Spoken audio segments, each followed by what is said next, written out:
yaranlar musulmanlar, iki dünyanın sultanı,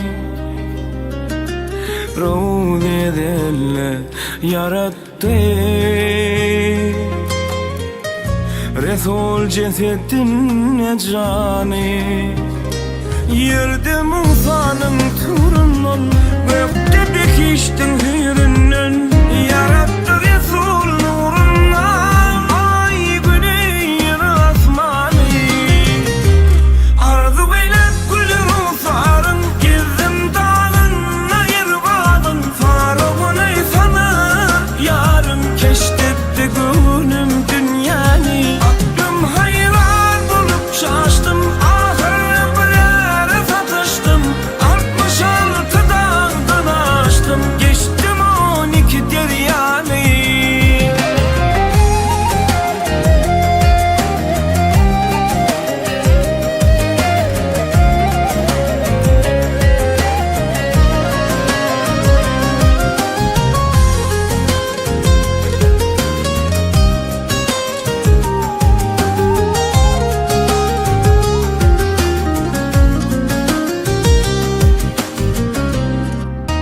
Maltımlı bir karar sen, bu ne ottur sen yanar sen. Parçalardan bir karar sen, bilmezsen sudur yani. Maltımlı bir karar sen, bu ne ottur sen yanar sen. Parçalardan bir karar sen, bilmezsen sudur yani. Arzu eylep gülün sarın, gezdim dağın, ayır bağın, farağını sanıp, yarın keşfetti gönlüm dünyanı.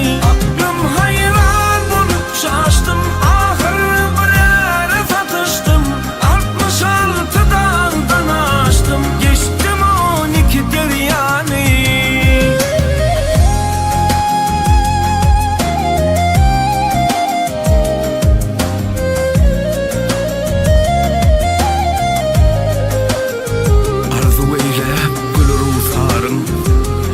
Gezdim dağını yervağın, sorağını salıp yarım, keşfetti kömrüm dünyanı, keşfetti kömrüm dünyanı.